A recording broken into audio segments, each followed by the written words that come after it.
Welcome back to the Armchair Attorney Podcast. I'm your host, Matthew Leffler, a real-life transportation lawyer, really a lawyer in general, and an adjunct law professor at Michigan State University College of Law, as well as a guy who makes podcasts from time to time. We got some new cool music thanks to my good friend Tristan Nolan over at Werner. I love Tristan. Good dude, good guy. Thanks for giving us some new jams, my friend.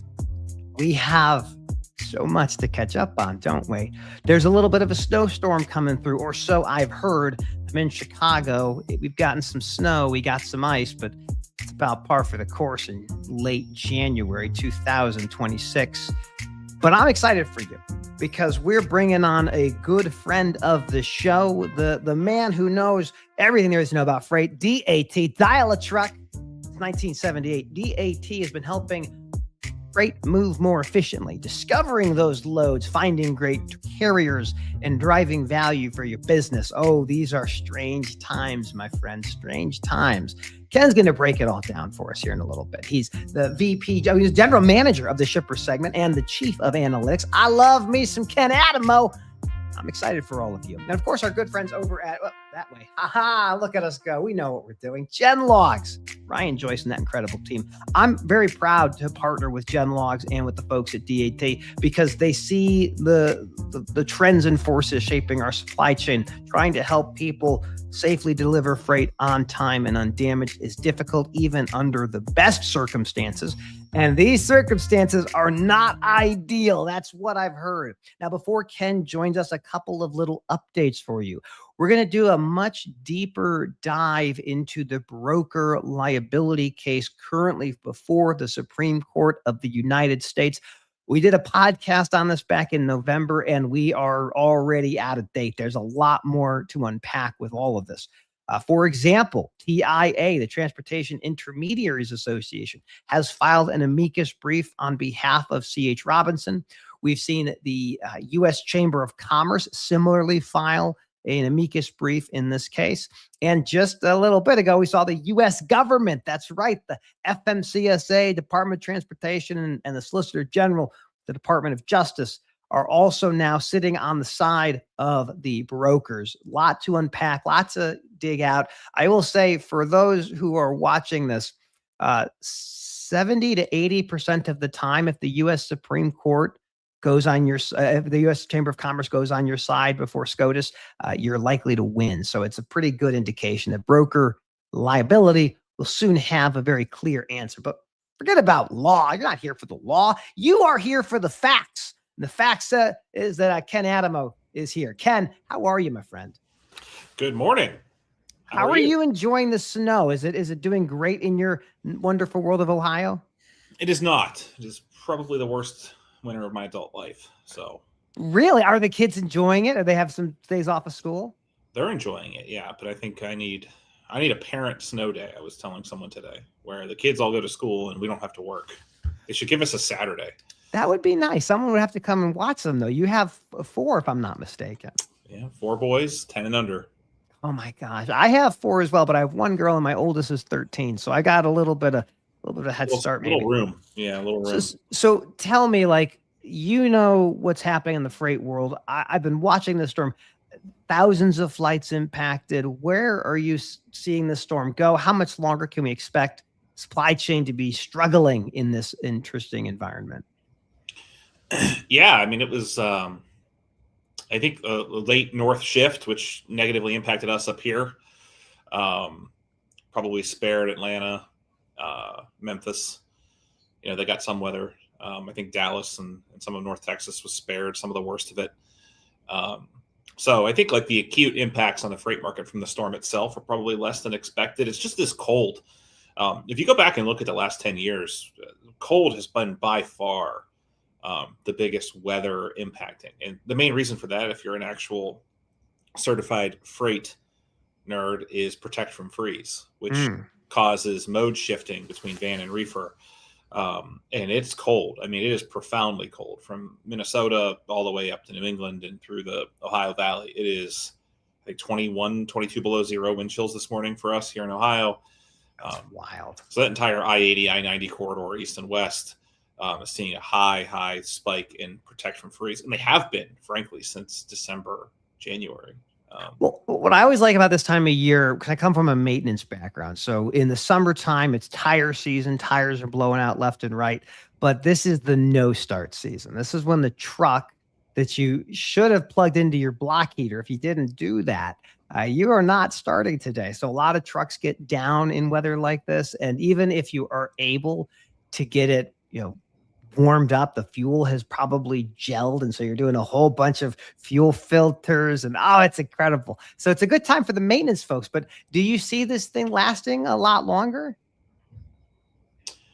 I mean, it's not supposed to warm up around here for at least the foreseeable 10-day forecast. So I think, let's just kind of go back a little bit. The rates kind of fell like a rock coming out of the holidays, and what you saw was right up until the storm started, they were still falling into Fern, kind of getting geared up to come into the Northeast. And it looks like a bit of a head fake at the moment, which is I mean that in like a positive way. Rates have stopped declining and inched upwards a bit. It's way too soon to call it a trend. It looks like a little elbow, if you will. And if you go back, the last like major polar vortex type thing that we saw was coming out of 21, which was Winter Storm Uri, which I posted about a bit. And that's the one that froze like a large section of the Great Plains. All the terminals in North Texas and Oklahoma and Arkansas were all froze out. So there was massive, week-long power outages in some cases in ERCOT down in Texas. So I don't think it'll be that magnitude, and I don't know if it'll be enough to stem back the seasonality that's clearly exerting itself. But any port in a storm, you and I think talked about this, and maybe not. This is probably the biggest discussion in logistics right now, which is like, how do you, even a week or two of abatement from the slow time that is like late January to early March, there's like a 6 to 8 week window. If you can chop off 2 to 4 of those weeks, that's actually a huge win to get us to spring, when I think a lot of experts, myself included, are predicting a little bit more systemic of a recovery. So that's a good question. So we have been in this freight recession for, is it 3 years at this point? I mean, how long has this been going on for? I mean, I really don't know how, it's a cyclical market. So I have you and I know that I have a pretty not great relationship with calling freight recessions. I think the most aggressive calling would be what is it, the spring of 22, February, like the Ukraine invasion. I think we probably 2022 were record years for almost all publicly traded transportation companies. So I probably peg it around somewhere around 2023 in terms of when things really enter the depths of a contractionary market. But the long and short of it is, it's been 2 to 3 years of just dismal freight conditions for everyone but shippers. Well, let's speak to shippers. So shippers are having an interesting time right now. They have product that might not be able to move because of the nature of what's happened with the weather. They have these looming tariffs that may or may not get knocked down under the reciprocal tariffs under IEEPA. What are you hearing from your shipper clients? What are they feeling right now? They feel the pendulum is swinging against them, or do they still feel, hey, we can find capacity that's reasonably priced anywhere we want to go? It's really sector dependent. I mean, if you look at just being a data guy, we have a shipper roundtable we hold every month. 60 to 80 shippers dial in, heavily weighted towards the big ones, right? As you would imagine. And it's really all over the board. It's based on your vertical. It's based on your sector. If you're inbound versus outbound, it could have huge implications on how you're feeling right now. I would say most shippers budgeted for some sort of inflation this year in their spend. And depending on how aggressive or how much grace they were given by their CFO, I think it would kind of level set how they're feeling so far into this year. So if you were a little bit more pessimistic about where your budgets would trend in 2026, you're probably outperforming your budget. If you didn't get much relief from, the powers that be, you're probably over your budget at the moment. It's the first time in several years, though, we've seen shippers acquiescing a bit on rates to get service. We haven't seen them have to do that. I think December was a little bit of a shock back to reality in that regard. Well, it's interesting because everyone's been saying the recovery is the back half of next year, the back half of next year, the back half of next year. Now we're into 26. Do you see any signs that there will be a major change before we get to the second half of the year? Or do you think it's going to have this little ebbs and flows based on whatever random thing is happening, but there's just still too much capacity in the market? I think it's a multi-factor answer. I think the easy button in freight is demand. If demand comes back, it'll make everyone's upward predictions true, and then everyone will kind of rush to claim it was immigration enforcement, it was non-dominant. Okay, What about the dividend we're going to get from the IEEPA tariffs? We're all going to get a bunch of money, Yeah. and then we can spend that. Yeah, you'll be happy to know I was listening to the tapes of the oral arguments on that. It's funny, the solicitor who was arguing that case had like an RFK kind of voice thing. I don't know if you Yeah. anyway, I'll come back to that. So I think if we see any kind of demand, and the clearest line of sight I would have to that would be, I don't think like the tariff checks are going to happen. Like, I don't think the Trump tariff rebate checks are going to happen. I think if they did, like, it'll prove that we have not learned our lesson about what cutting checks does to inflation. So I think it would be like interest rates really, really starting to get down into that sweet spot, into like the builder subsidized in the low 5s, high 4s. And then you start to see, I mean, housing starts and new part, like it's a wasteland right now. Mm-hmm. And then a bunch of people will start moving. They feel trapped in their houses. Like that I think is the clearest line of sight to what could happen in 2026. That would be a good demand catalyst. If we don't see a demand catalyst, I really think you're just going to see an extremely mediocre recovery that does have like some fits and starts. So you've said this before, but I'd love to kind of have you unpack this. Like, capacity exiting the market is not going to shift the way we are looking at the freight spend. It really is more of a demand from consumers buying things. It's not a question necessarily of there's just so much supply. We can't have enough people go bankrupt or leave the business for this to change. Is that fair? Can you kind of unpack that a little bit? Yeah, we can, and we have. It just isn't. It basically will ebb back to equilibrium and probably overshoot a little bit, and then it'll cause things to trend upwards. So yeah, I mean, what you'll see is we've lost. We're 3 years into capacity attrition. That's the one thing I think it's important to differentiate. When you think about capacity attrition, you have like the long-term thing that we've been dealing with over the last several years, which always happens in a contracting market, right? The market has an expansion cycle and a contracting cycle. The market always adds capacity when it's in its expansionary cycle. It always removes it when it's in its contraction cycle. I think you have seen a little bit of this non-domicile CDL, this stricter standards in ICE enforcement in Q4 that probably tightened the belt a little bit more, accelerated the long-term trend. But if you think about it, right, everyone wants like job growth. Like, people get way more excited about wage growth or total job growth going up or GDP going up.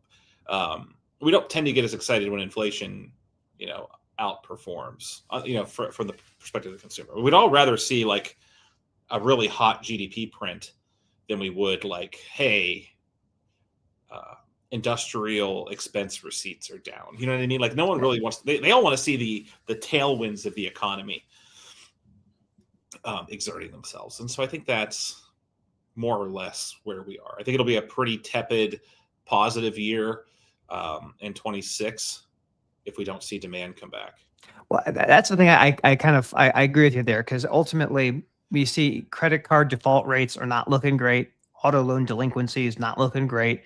Mortgage forbearances or missed payments, not looking terrific.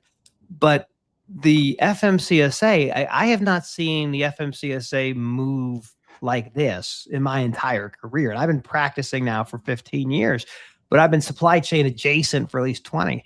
And I look and go like, we've never seen this kind of a focus on driver training, driver qualification. And even if the English language proficiency still has some time to work itself through, even as the increased levels of enforcement and trying to audit the truck driving schools, it tells a deeper story that maybe things are going to be different. And if that's the case, then we would probably be excited as motor carriers or brokers to have less of the people in that capacity pool. But for shippers, I don't know how they would view this type of a change. Like, can the feds make it better for them? Maybe if they lose less loads, maybe they do, but I don't know. What would you think about that? I mean, I really think it comes back to like, that can all be true, but we still need, like, it's all relative to each other, right? Like, prices increase when demand relative to supply is trending upwards, or supply relative to demand is trending downwards, right? So, like, these shortage driven or these scarcity driven recoveries are never going to be that up and to the right rocket ship that we liked to see in 2017 or 2020, or even dating before that. They tend to just be these, like, as this amorphous blob we tend to think of as the capacity pool. If, let's just say, you could easily quantify it, and like all the barriers to entry, enforcement, all of these things lead to like a 10% reduction in gross capacity. Well, that's going to happen over time. Very rarely does that. Even like ELDs that sort of all culminated at a point where they had to cut over, but most like larger established fleets were getting out ahead of that and not waiting till the last minute. So even like the non-domicile CDL thing, like, it happens at renewal. The estimates, even from FMCSA, was it could take 2 years. Yeah, that's right. So I think what you'll see is, like, okay, if I'm going to, even if this market was super simple and we could use like basic math, if we said like demand's going to hold constant and we're going to lose 10% of capacity over the next year, okay, well, 1% rates should tick up 1% per month for the next year. It's not that simple, so no one should get the impression that it is. But I don't think anyone would be thrilled with that. We want to see the 70% year-over-year gains in rates we saw during COVID, or the 40 to 45% gains we saw during ELDs and Trump's first term with the tax cuts. So you're saying we need to have another pandemic? Is that the idea? No. I mean, I think like we need like the American economy to get back on its front foot. I mean, I think like fundamentally, when you take away like the fact that we've stopped reporting certain numbers or we've changed the calculation method, like, I don't think like the average American consumer is out there having a great time. You listed a bunch of stats. Anyone who has to buy groceries, anyone who's bought beef in the last 6 months, like these things, inflation is like this fickle thing. I think it's hard for like non-analysts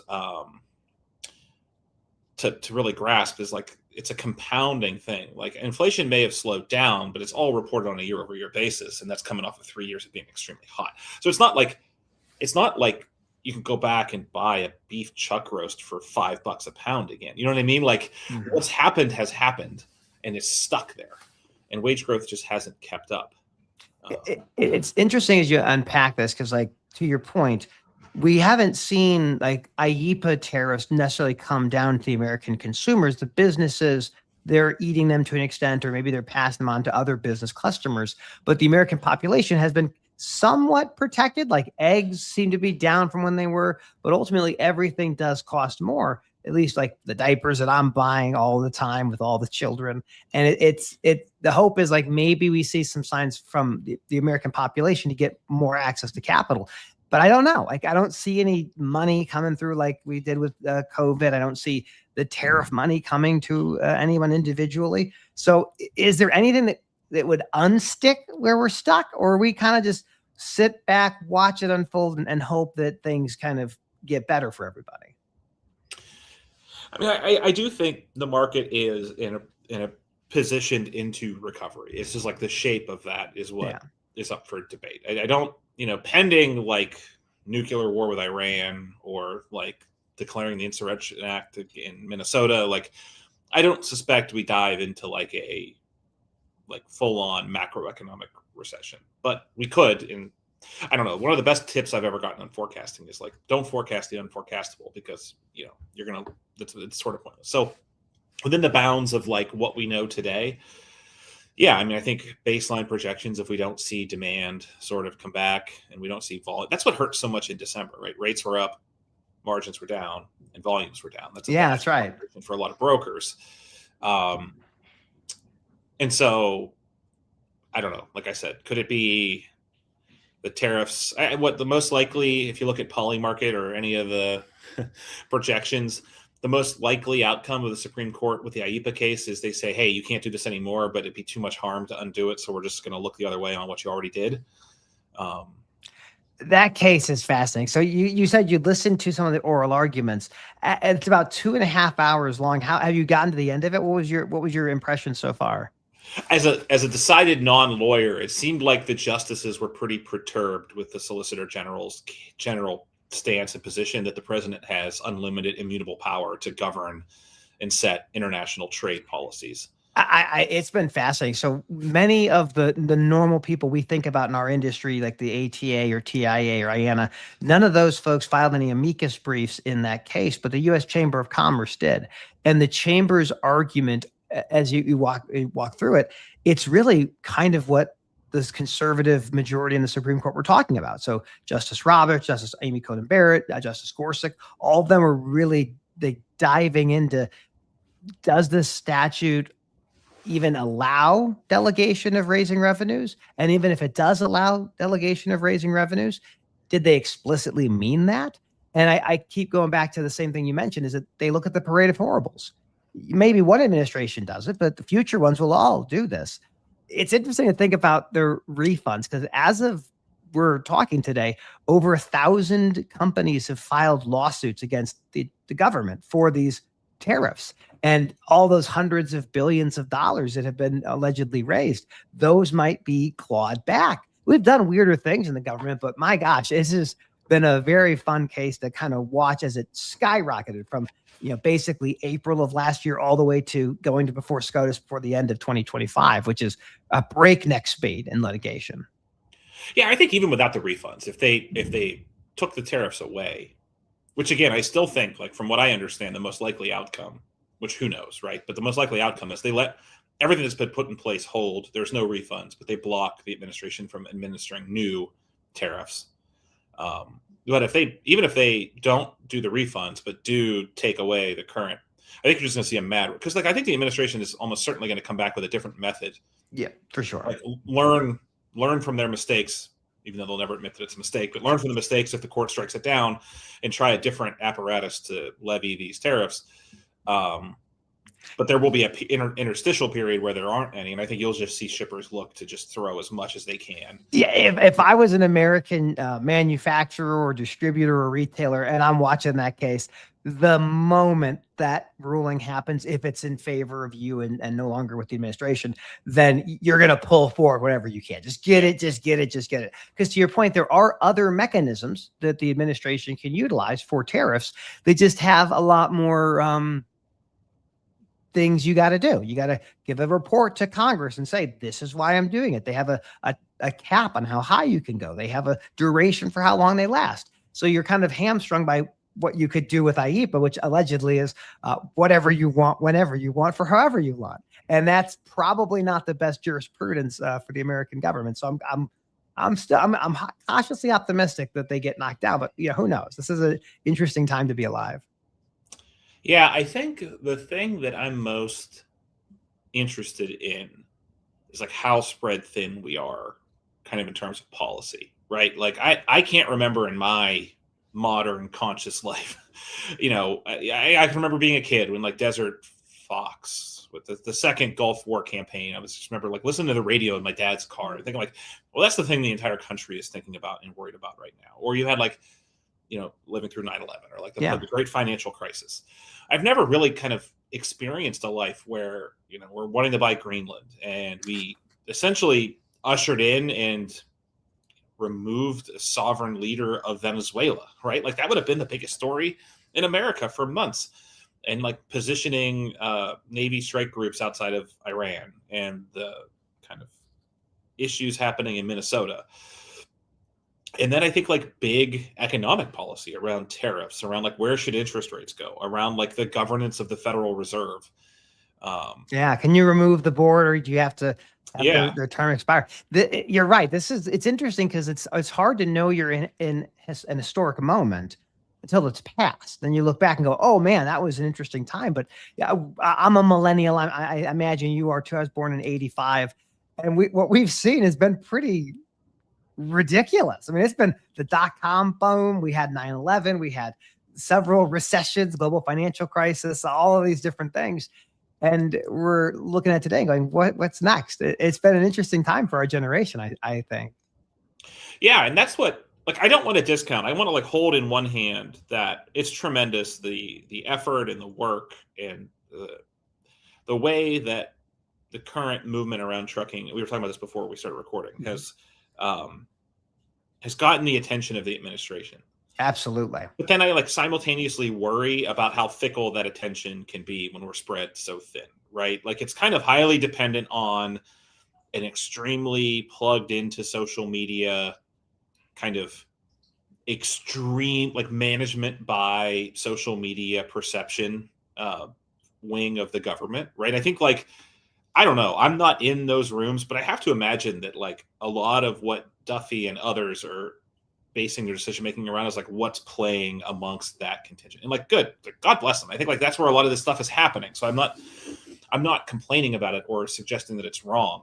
But I think like traditionally speaking, that's not been the case. They've been these nameless, faceless, lifelong government employees that have ran like the FMCSA and the DOT. And I think things tend to, in government tend to correct hard back in the other direction. So, I mean, I don't know the exact stats on it, but typically speaking, you know, the ruling party loses seats and potentially loses control in the midterms. It's shaping up to be what I think most betting markets are considering an absolute bloodbath. There's usually some bloodletting amongst the cabinet that happens there. And so like, I don't feel like we're on super firm footing. Like I wish they would move some of these things into legislative items that don't depend so much on the fickleness of the cabinet. I'm with you in terms of like how the executive branch is behaving in a different way we haven't really seen historically. And I think Secretary Duffy, to your point, is incredible on social media. I mean, he is on every single news organization. He's on all these different social media platforms, and his drive is around, a lot of it is around trucking. And it's interesting because the biggest challenge that you and I have dealt with, not challenge, but story we've been told, is that there's a shortage, that we need more drivers. There's not enough. We need to get more meat for the grinder. And as we've had that story told, the barriers to enter the industry get kind of chipped away. And then you reveal like, oh, we have people that are going to schools that have no real credentials, or like 3,000 or 4,000 schools, maybe more, have been pulled away. And it's this interesting moment where it's like, well, I like when the sunlight shines on us because this industry is amazing. We do a lot of cool things. But if you look like under the hood, you're like, oh, that's not ideal. And that's why I get excited about, if we're talking about driver qualification, English language proficiency, and non-domiciled CDL, eventually we're going to get to vehicle maintenance, right, Ken? Eventually we're going to talk about trucks and trailers and how well or not well they're maintained, right? I don't know. I think like that's part of like I think what's been amazing is a couple things. I think the single most amazing thing in freight in the last 12 months is how we've sort of like rebranded the truck and trailer to an 80,000 pound missile. Like I did this with AI, like 80,000 pound rocket sled on wheels, 80,000 pound missile, 80,000 pound torpedo, 80,000 pounds of like, it's like Mad Max. We've rebranded the vehicle for our own rhetorical purposes as this 80,000. It comes up, if you do like a graph, like no one referred to a tractor trailer as an 80,000 pound single family of 4 seeking death missile before, but that's what it is now. Yeah, that's right. And I'll kind of like tongue in cheek. I think the issue is the best way that I found, and I actually think it resonates. If you're standing next to a polluted body of water and you say, we have a water shortage, and someone says, we don't have a water shortage. Look, we're standing next to a large body of water. It's like, well, would you drink from that body of water? That's right. And so I think like when you take away the rhetoric and putting, you know, videos of Chris Spear on social media with devil horns and all of these kind of things, the fact of the matter is like we do have a qualified driver shortage objectively. I mean, there's no ifs, ands, or buts about it. And you could argue a litany of reasons why we've arrived where we have. And I certainly think some of it is profit driven. Some of it is just purely availability driven, right? Like people have made concessions to get butts and seats because profit, because availability, because, I mean, in some cases, I'm sure it's just laziness, right? Like corruption. You list it, and I don't claim to be an expert on how that all Pareto's into like net zero of what all happened.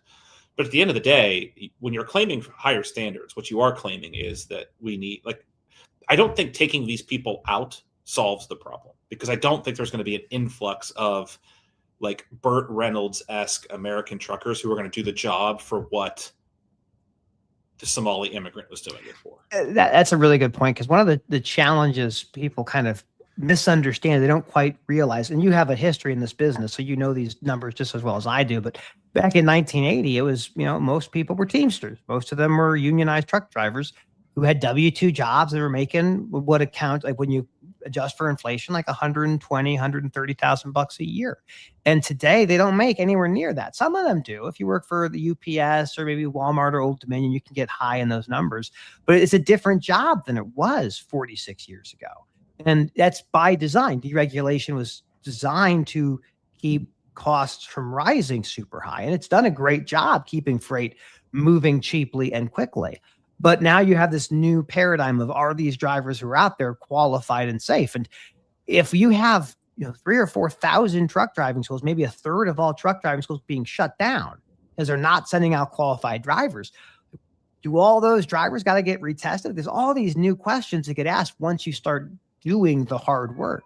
And I'm very excited to see how 26 kind of unfolds, because when I was with you in Arizona last year, the three big topics we talked about, at least I had my little session, was the IEEPA tariffs, still the biggest headline in our industry, broker liability, the second biggest issue in our industry, and then this idea of broker transparency, which is still a little ways off, but we might hear more about that from the FMCSA come May or June. So are there any things that you're getting excited for 26? That's a good question. I think there's like a pricing, like not the prices. I want to be very careful.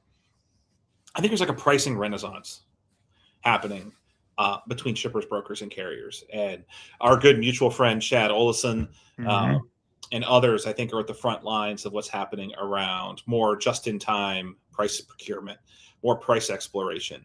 And I think it's dividing the brokerage community. I think a lot of brokers see themselves potentially going the way of the travel agent or the stockbroker of the late 80s. I think others realize that this is what they do on steroids, right? This is where they're uniquely positioned to match the market and move at the speed that shippers now are interested in moving. We're seeing rise in requests for index-based pricing, right? Once the volatility comes back, the vacation's over, right? And people are going to want to look for ways to not live through what they lived through with COVID and ELDs and in the last two cycles. So I think if you're a pricing person in this industry, like, it is the time to be here. It is probably where airlines were when Google Flights and other Kayak and other things started to really make price exploration real. Well, that's a good question as we talk about pricing, like the future of brokerage. So as of now, and you, again, know these numbers better than I do, the top 10 brokers move at least a majority, or maybe 50%, maybe 40% of all the freight. Is that fair? Do you see this as like these massive and then the small players, or is there a lot more fragmentation? I don't think it's as top heavy as it once was. I mean, I think it's probably closer. Kevin Hill has numbers on this from Brush Pass Research. But I think it's something like the top 100 move 80% of the freight and the top 1,000 move 90%. Okay, interesting. So I think it's like the top. When I was in the industry, there were only a couple $1 billion brokers, and now there's probably close to 20. Yeah, exactly.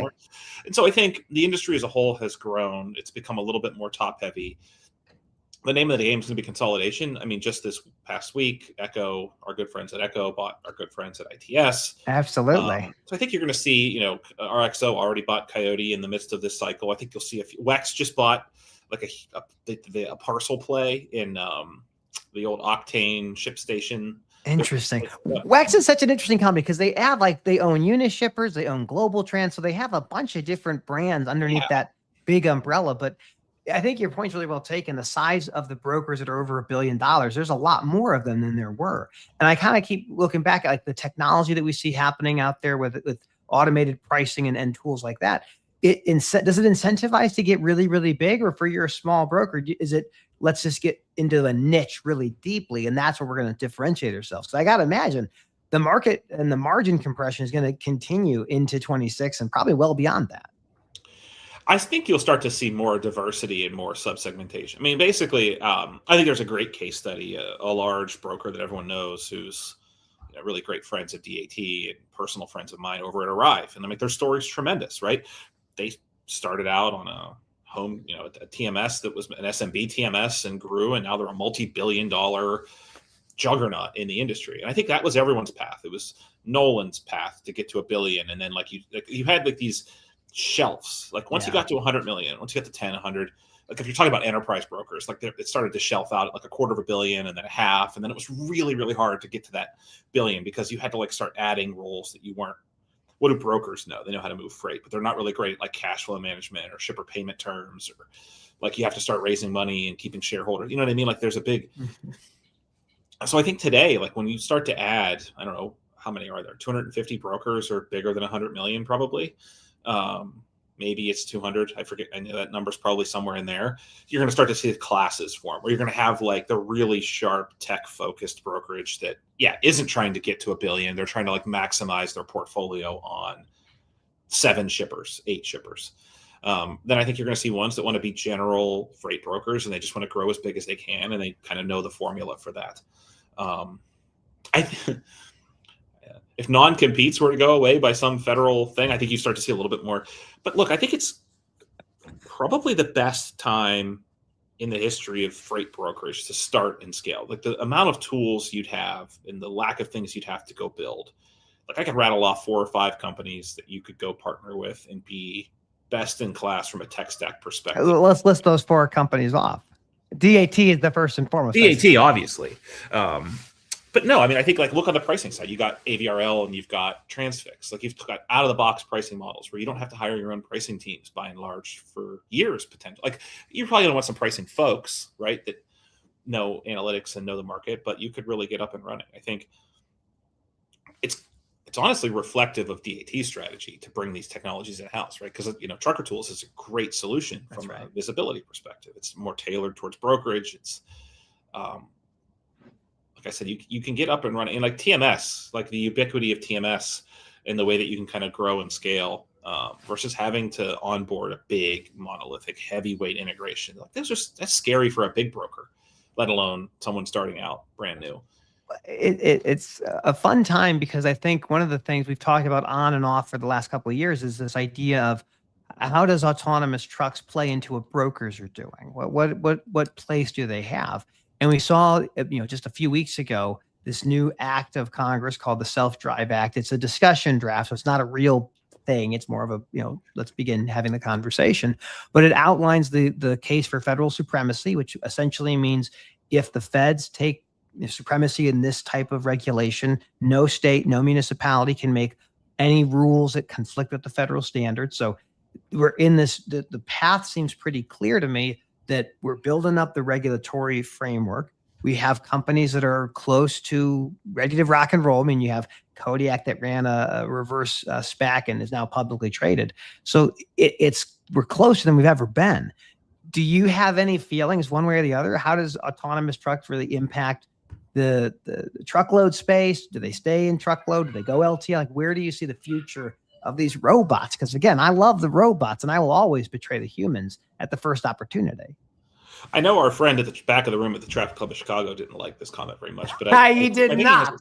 I've been on-prem at the 2 largest North American OEMs that make Class 8 trucks in the last year. Talked with a lot of the autonomous tech providers. I think like aggressive targets still have any impact being outside of a 5-year window. I mean, I think where's most of this activity is in the desert Southwest. Whereas most of the freight not in the desert Southwest. So they haven't, the best quote, the things that give me comfort that I'm not going to have to worry about this too much in the next 5 years is they haven't even contemplated rain yet, let alone snow. So winter storm Fern would make a fully autonomous supply chain in the current bounds of tech and road infrastructure completely inoperable. So I think it's not if, it's when. I'm 100% buying that. I think I'm probably more bearish on timeline for it disrupting. I think it'll be pickup and delivery, probably like longer economy P&D routes for LTL and intermodal drayage would probably be the niche spot for it. To keep up, I mean, I know these like Tesla wackadoodles on X and other places think that like they're going to make 200,000 Class 8 trucks this year. That's not going to happen. I mean, the industry turns over about 10% of its rolling stock a year in terms of new Class 8 internal combustion trucks. So like when you think about they're going to have to make 300,000 to 400,000 of them a year to even put a dent into that. And I think the thing that gets oft overlooked that I mentioned in passing is America's like road infrastructure is abysmal.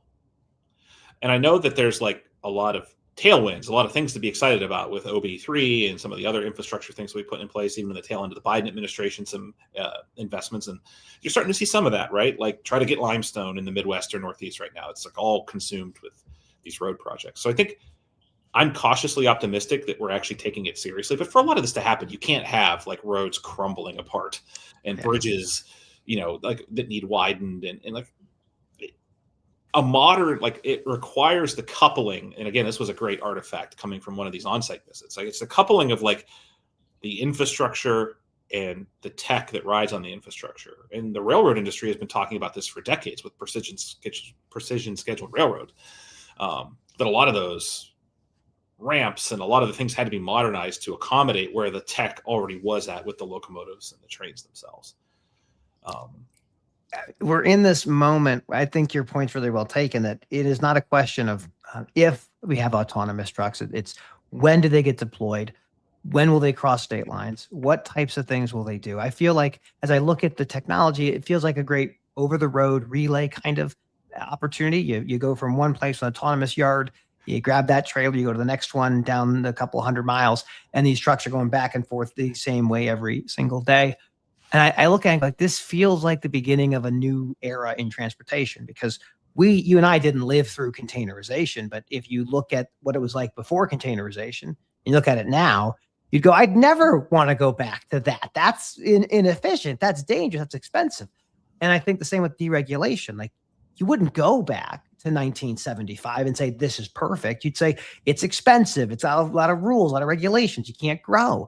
I mean, 18,000 motor carriers in 1980, 500 something thousand today. So we're in this beginning stages. And I feel this is a great opportunity for any American to say, how does the future change? How do I impact it? And there will be times for people to comment. So I urge people to comment, but this is a new era, I feel like. Yeah, let me give you a little bit of the case for how it's different than containerization. And the case there is that you're talking about like a density of decision making. And think about like the largest vessels out there today. And I know it's different than when we actually containerize, but let's just pretend we were in today's world. One decision is being made on behalf of something like 24,000 TEUs. Right? The decision to containerize is the density of freight roughly equivalent to 24, let's call it conservatively, 18 to 20,000 full truckloads. Whereas like the tech that we're talking about are like dock door level. So you're going to have to actually disrupt and revolutionize 20 plus thousand decisions for every containerized vessel, just to kind of put those two things in perspective. And I think we all know, like, I would encourage anyone who's like really interested in autonomous to try to figure out a way to do a ride along or talk to a shipper buddy that you have and let them like go watch dock operations for a day and see how dependent it is on like the dock guard. Like, you know what I mean? Like we've all done this where it's like, we're not at like fully autonomous dock management today, and like dock management suite and warehouse management suite and like all of like the door management, how we're starting to think about that has to grossly be revolutionized to help. Whereas I think like with containerization, it was largely like dock and drayage were two things that had to rapidly modernize, and it had to happen in like massive chunks. It's fascinating because like one of the big catalysts that drove the adoption of containerization was the Vietnam War. So the longshoremen had fought viciously to stop the boxes from coming in. And in many cases, they were successful, but ultimately it was building the Port of Oakland to support fielding resources and supplies to Vietnam that showed, oh my gosh, look at how efficient this is.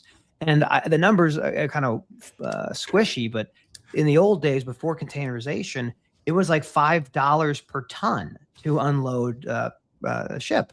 And with containerization, it's like 20 cents per ton. It's a fundamentally different calculus. And to your point, like the investments, yes, you have to invest heavily in equipment and changing how that port operates or that inland port operates. But once you realize those savings, you would never, ever go back. And I look at our industry on the transportation side. So we've had the FMCSA focusing on driver qualifications and driver training. Applaud them for that. That's phenomenal. I want to see more of it. But then you say, well, what about the assets? Like, what's happening with those? And then you have 22% are out of service at any moment. You're on the road driving and they're just not safe.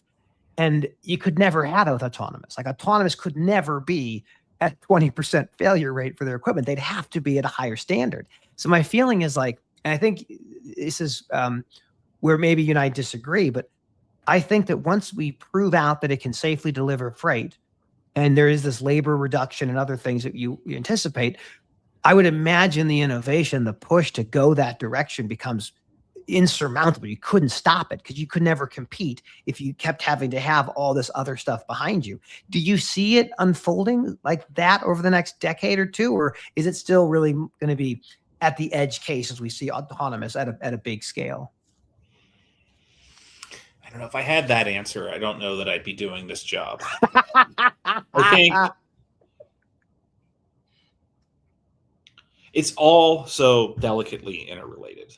I think it's a hard reality to hear, especially for people who have like these very emotional ties to the industry. Like what warms my heart, being someone who loves this industry, is like some of the people pushing the hardest on this have like long family ties to the industry.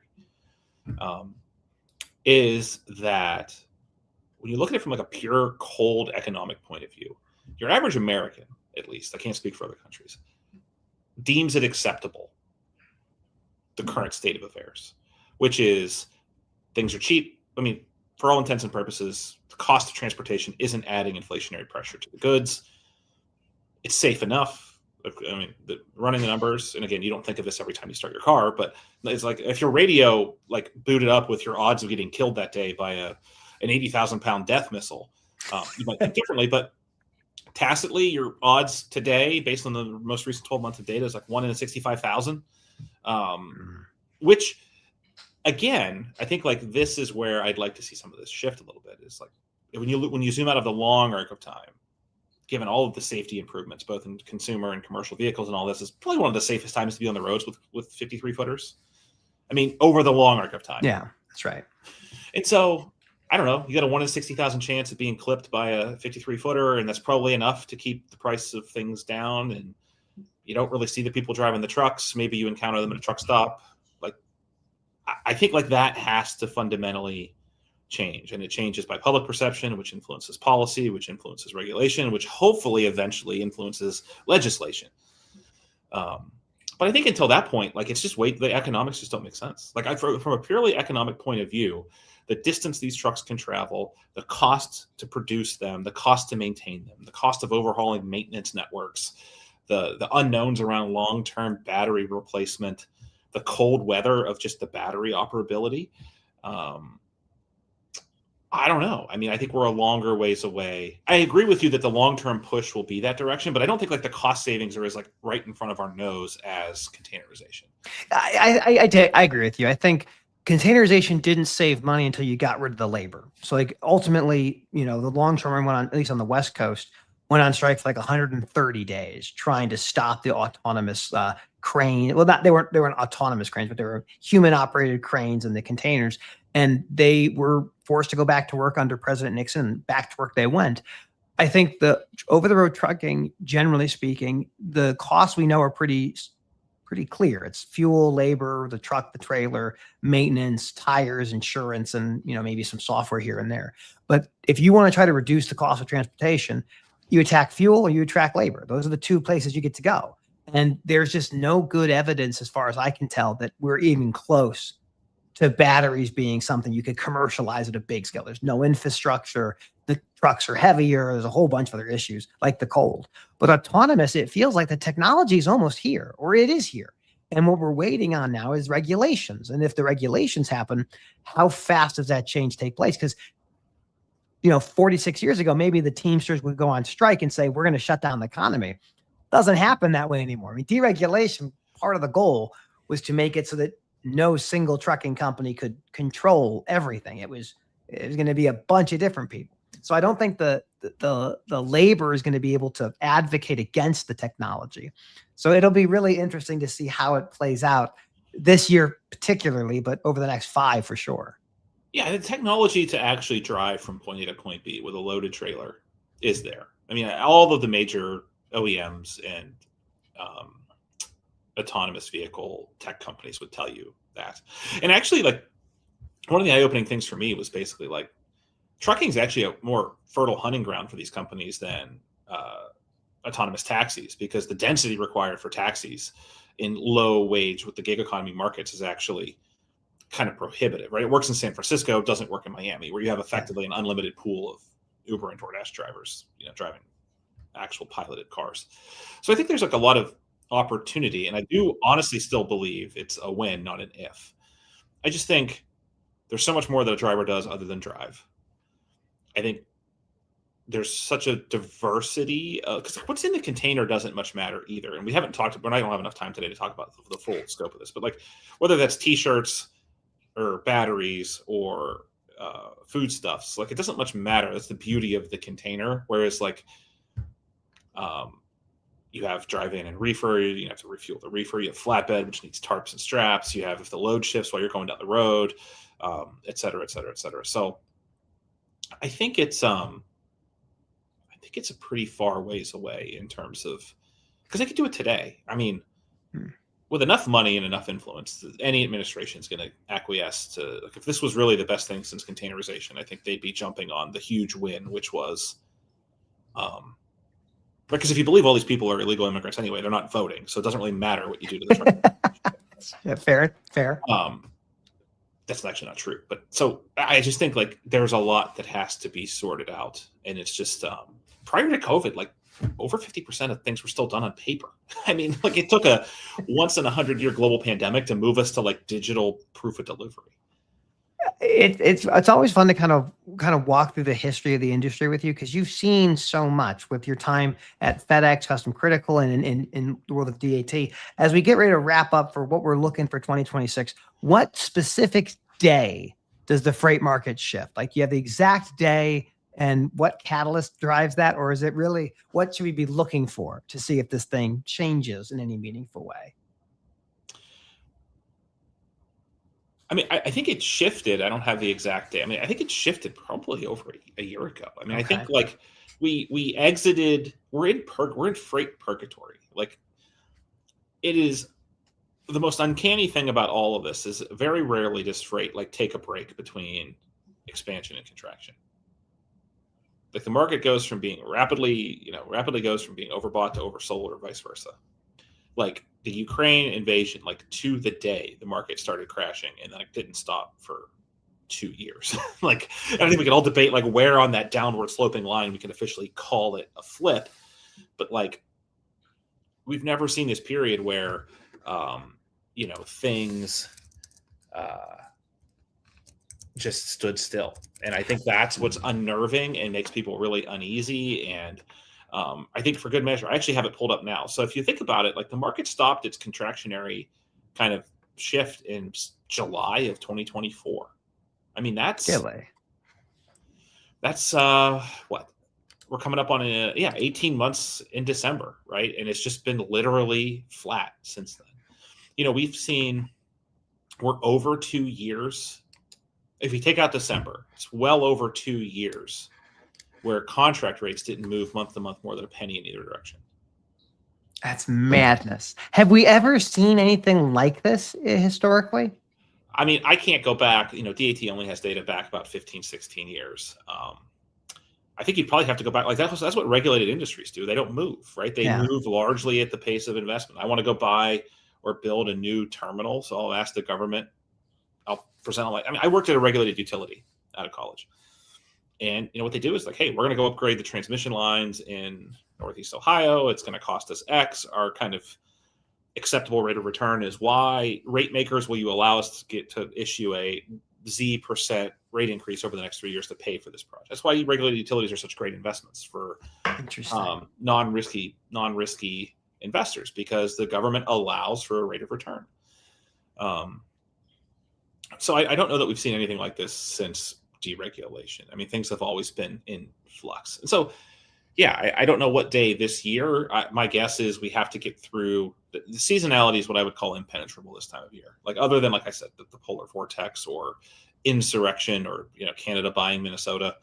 I don't know what could cause something crazy to happen in February, but we're probably looking at March, April before we start to really feel good about things moving in the right direction.